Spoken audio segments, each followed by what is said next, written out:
Hello guys, आप सभी की प्रिपरेशन कैसी चल रही? तो आज हम लोग क्लास 12 का ये जो क्वेश्चन है नेशनल इनकम चैप्टर का है, ये आपका 4 मार्क्स में एग्जाम में आया हुआ था, ठीक है।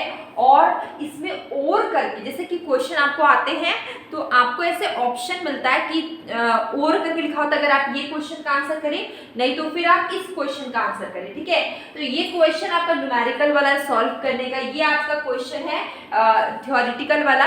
तो ये क्वेश्चन 4 मार्क्स में आया था और करके ये क्वेश्चन आया था, ठीक है।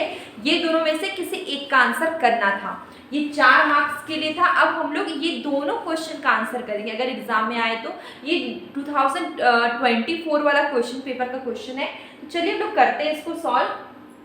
जैसे कि देखिए यहाँ पे ये आपको गिवन है सी, ठीक है, कंजम्पशन फंक्शन गिवन आपको, जहां पे देख सकते हैं वाई आपका क्या है, national income, investment is 4000 and calculate the equilibrium level of income and consumption expenditure. तो हम लोग जानते हैं, यहाँ पे सॉल्यूशन कर लेते हैं। आप एकदम सिस्टम से अच्छे से करिएगा, मैं बस अच्छे सॉल्व कर देती हूँ। देखिए यहाँ पे देखिए AD is equal to S, आप तो जानते ही हैं, ठीक है।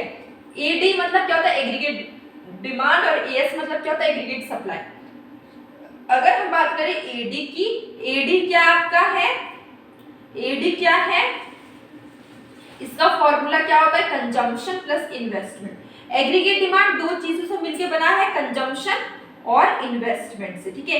एग्रीगेट सप्लाई कंजम्पशन और सेविंग से मिलकर बना है, ठीक है। आप यहाँ पे एक चीज कर सकते हैं, एग्रीगेट सप्लाई को इनकम भी बोलते हैं, आउटपुट भी बोलते हैं, तो आप एग्रीगेट सप्लाई को आप वाई भी लिख सकते हैं, ठीक है। ये हो गया आपका। अब देखिए हम लोग क्या करेंगे, जैसे कि देखिए C plus I is equal to Y. C का वैल्यू क्वेश्चन में क्या है, पूरा गिवन है, आई का गिवन है, हमें क्या निकालना है, national level of income, equilibrium level of income निकालना है, कंजम्पशन एक्सपेंडिचर निकालना है। देखिए ये तो हम लोग ने फॉर्मूला ऐसा बनाया। अब देखिए y is equal to C plus I हम लोग लिखते हैं। y का वैल्यू हमें नहीं पता है, c का वैल्यू देखिए ये वाला 200 प्लस 0.75 y। I का वैल्यू क्या होगा, I देख सकते हैं इन्वेस्टमेंट एक्सपेंडिचर जिसका वैल्यू है 4000, ठीक है, 4000। अब हम लोग क्या करेंगे, देखिए 4200 प्लस करिए 4200 हो जाएगा, प्लस 0.75 y। अब देखिए क्या होगा, देखिए ये जो है ये दोनों क्या होगा, प्लस, ये यहाँ प्लस में इधर आके क्या हो जाएगा माइनस में, तो y minus 0.75 y is equal to 4200, ठीक है, ये हो गया। अब इसको अगर हम लोग इसको सॉल्व करते हैं, कितना आएगा 0.25 y is equal to 4200, y is equal to 4200, इस 0.25 इधर आएगा तो क्या हो 0.25, पॉइंट हटेगा ऊपर में 2 और 0। इसको देखिए 25, यहाँ पे 42 वन बार में, ठीक है, 42 16800, ठीक है। इसको सॉल्व करें तो आपको कितना आएगा 16800, 16800, ठीक है, 16800।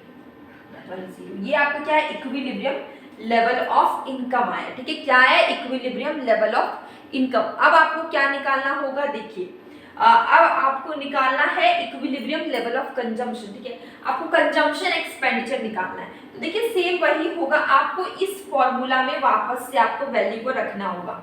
देखिए यहाँ पे y is equal to C plus I, ठीक है।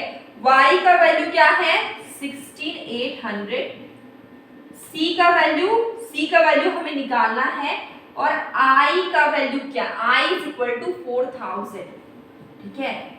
इसको इधर ले आएंगे तो क्या आएगा, माइनस हो जाएगा, 16800 में माइनस करेंगे 4000 इक्वल टू सी, इसको क्या, इसका कितना आएगा 12800 इक्वल टू सी का वैल्यू क्या है 12800, ठीक है। ये आपका कंजम्पशन निकला, सी क्या आया 12800, और इक्विलिब्रियम लेवल ऑफ इनकम कितना है 16,800, ठीक है। तो ये हम लोग ने सॉल्व कर लिया, ठीक है। इक्विलिब्रियम लेवल ऑफ इनकम ही निकल गया, कंजम्पशन एक्सपेंडिचर भी निकल गया। आपको ये समझ में आ गया, बहुत सिंपल है, बहुत इजी है, कुछ भी मुश्किल नहीं। अब हम लोग वो वाला क्वेश्चन करते हैं जो कि थ्योरेटिकल क्वेश्चन है। इसके बाद हम लोग क्वेश्चन करने वाले हैं जो और में था, ठीक है। तो explain the distinction between ex ante measures and exposed measure, ठीक है। देखिए डिफरेंस बताना है दोनों के बीच में। मैंने बेसिस नहीं लिखा, बेसिस में भी ये जो मैंने definition, timing, focus, information, purpose, ये जो मैंने पॉइंट्स लिखे हैं इसको आप बेसिस में भी लिख सकते हैं, ठीक है। तो मैंने अलग करके आप इधर एक और लाइन कर दीजिएगा और बेसिस करके भी लिख सकते हैं कि पॉइंट्स को मैंने यहीं पे लिख दिया है। देखिए अब हम लोग दोनों में डिफरेंस करते हैं। ये जो है इसका डेफिनेशन क्या है, एक्स एंटे का डेफिनेशन क्या है कि रेफर्स टू प्रिडिक्शन और एस्टिमेट, ठीक है। ये क्या है, प्रिडिक्शन है और एस्टिमेट है मेड बिफोर एन इवेंट, ठीक है। जो इवेंट होने से पहले, डिसीजन से पहले जो हम लोग प्रिडिक्शन करते हैं वो है एक्स एंटे, ठीक है।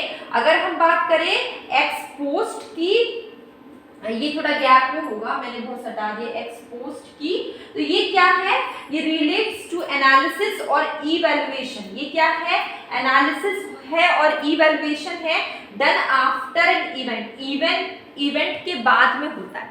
इवेंट के बाद में जो एनालिसिस होगा उसको हम लोग बोलते हैं एक्स पोस्ट, ठीक है। दोनों में डिफरेंस आपको समझ में आ गया।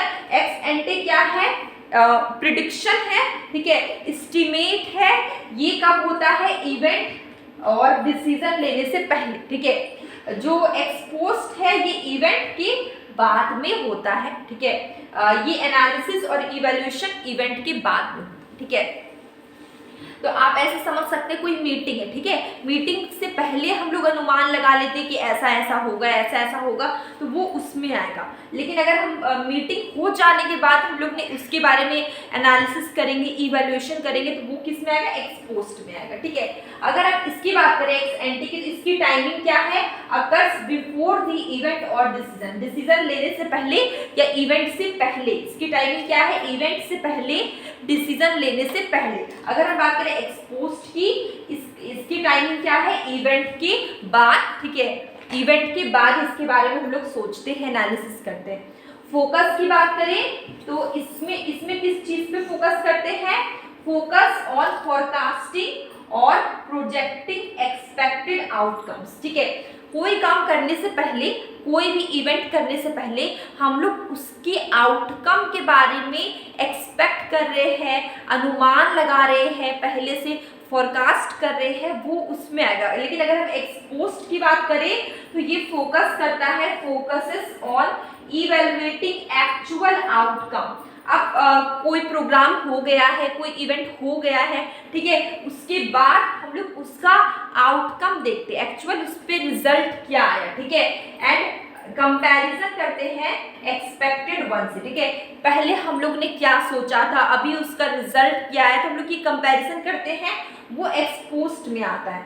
अब लोग इसमें देखते हैं, इसका इंफॉर्मेशन क्या है, relies on available information, data and analysis to make prediction, ठीक है। जो डेटा अवेलेबल है उसी पे हम लोग प्रिडिक्शन करते हैं यहाँ पे।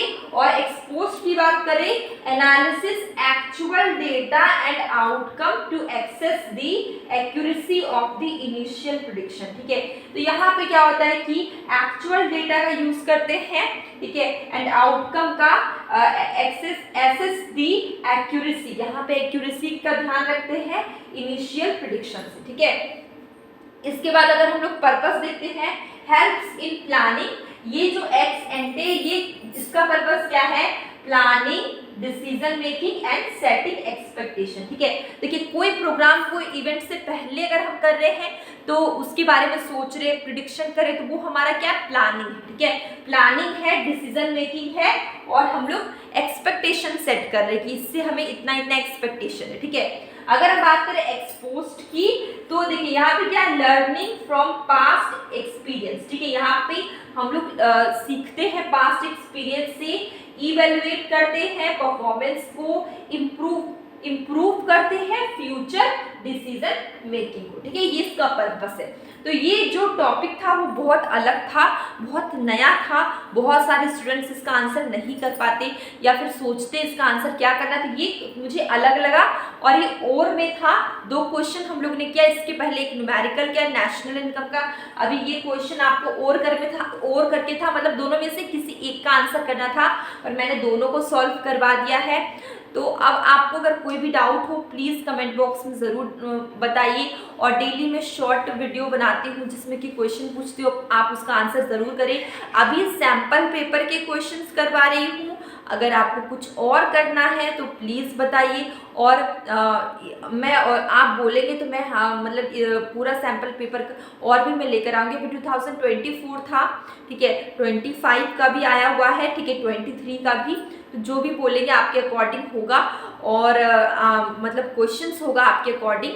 और मैंने शायद कल मैंने नहीं, परसों मैंने क्वेश्चन पूछा था, आप उसका आंसर ज़रूर करेंगे, एमसीक्यू क्वेश्चन था, ठीक है, तो आप भी आंसर ज़रूर करें अगर आप आंसर राइटिंग करेंगे। और जो भी मैं क्वेश्चन आप लोगों को करवा रही हूँ, आप लोग इसको पढ़िए, ठीक है, प्रैक्टिस करिए, साथ साथ आंसर राइटिंग ज़रूर से करिए, क्योंकि आपके एग्ज़ाम में आपको कितनी भी नॉलेज हो, लेकिन आप तभी लिख पाएंगे जब आप लिखने की प्रैक्टिस करेंगे। तो आप लिखने की प्रैक्टिस ज़रूर करें और आपका एग्ज़ाम बहुत अच्छा हो। अब हम लोग मिलेंगे लेकिन वीडियो